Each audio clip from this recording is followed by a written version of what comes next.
Europe 1, il est 8h35, l'heure de la revue de presse. Avec Natacha Polony. Bonjour Natacha. Bonjour Thomas, bonjour Julie, bonjour à tous. Mais oui, ça va bien ce matin en une de vos journaux. Ça sent la rentrée déjà et le retour des soucis. Les vôtres d'abord. Lyon républicaine, la garde des enfants, le défi des parents. Paris-Normandie, la rentrée sur un bon rythme. Oui, alors pour les rythmes scolaires, on ne sait pas, le ministre de l'Éducation nationale est occupé ailleurs. D'ailleurs, si on parle de la rentrée du gouvernement, le terme souci n'est pas le plus approprié. Le très gaulien chienlit conviendrait mieux. Aujourd'hui en France, crise ouverte au gouvernement. Le Figaro, la fronde des ministres provoque une crise gouvernementale. L'Opinion, la rébellion anti-Valls. Libération, Montebourg, Hamon, le défi à Valls. La libération de Paris fait également la une de pas mal de journaux. Mais oui, loin des soubresauts d'aujourd'hui, la presse célèbre ce matin les anniversaires. Celui de la libération de Paris donc, et les photos du général dans le Figaro où Le Monde rappelle comme une cruelle évidence que la stature de l'homme du 18 juin 40 n'avait pas grand-chose à voir avec celle des hommes d'août 2014. On passera sur la une de l'Humanité en forme de facsimilé de celle du samedi 26 août 1944, puisqu'elle servait en fait à faire oublier celle du numéro de juillet 40 qui tentait de convaincre les Allemands d'autoriser une reparution du journal interdit.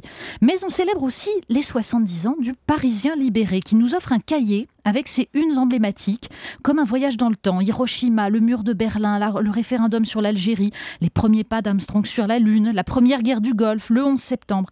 Déjà, tous les prémices de nos enjeux écologiques, géostratégiques et politiques d'aujourd'hui.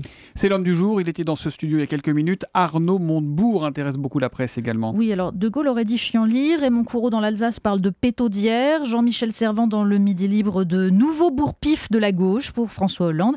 Alors il y a ceux qui se concentrent sur l'analyse tacticienne. D'abord le positionnement d'Arnaud Montebourg et Benoît Hamon.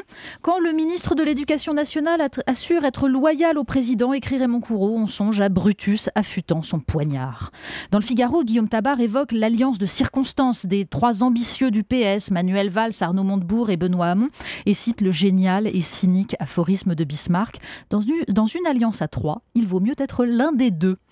Les ripostes possibles pour François Hollande ensuite. Remanier son gouvernement sous les Lazzi et Graine Ivarté dans Sud-Ouest, dissoudre l'Assemblée et attendre d'une probable cohabitation qu'elle s'expose à mener une politique qui le fera détester.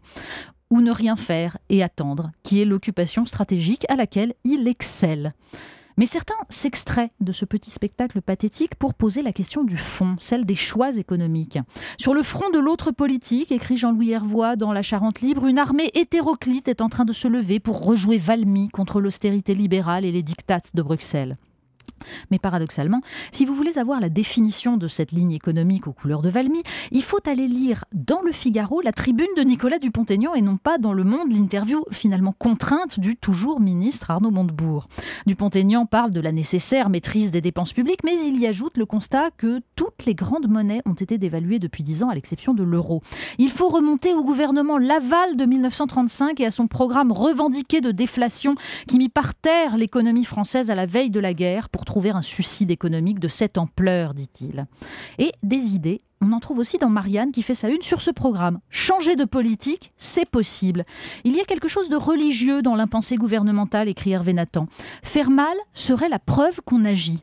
Alors face à cela, eh bien, vous voyez, on a le choix des références. Valmy, juin 40, août 44. Et pendant ce temps, la Croix s'intéresse à la France d'aujourd'hui, en 2014, et s'inquiète de voir les déserts français. Oui, c'est même sa une, les nouveaux déserts français, la une de la Croix, et qui nous raconte très concrètement les conséquences de nos choix économiques à l'occasion d'un rapport rendu au gouvernement en juillet sur les territoires hyper ruraux.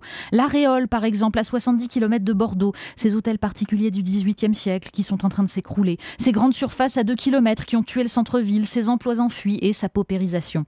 Et pour voir la France qui résiste à tout cela, eh bien vous allez aussi sur le formidable site Hexagone lire le portrait du dernier maraîcher d'Annemasse qui refuse de rendre les armes et de partir plus loin pour laisser place à l'urbanisation. Le département haut-savoyard est particulièrement touché, nous dit l'article, avec l'équivalent de 2 terrains de foot urbanisés par jour. Alors il ne s'agit pas seulement de 2 ministres ambitieux et d'une primaire PS. On parle de la situation en Irak avec un regard et une plume décalée pour le coup. Mais oui, ça c'est pour sortir un peu du récit des horreurs commises par l'État islamique en Irak et au Levant. Il faut lire le texte de Pierre Aski sur rue 89. Il évoque ce que fut l'Irak avant l'invasion américaine de 2003 à travers la présentation d'un roman totalement loufoque d'un écrivain irakien aujourd'hui exilé, Ali Bader. Papa Sartre nous parle d'un pseudo-intellectuel fasciné par l'existentialisme. Et finalement, ce roman pose la question cruciale. Qu'est-il donc arrivé à ces intellectuels de l'après-guerre venus se frotter à l'Occident en faisant leurs études avant de regagner leur patrie nouvellement indépendante où tout était à construire, imaginer? À la fin, le faux Sartre croise un homme en turban. Ça, c'est le monde d'après.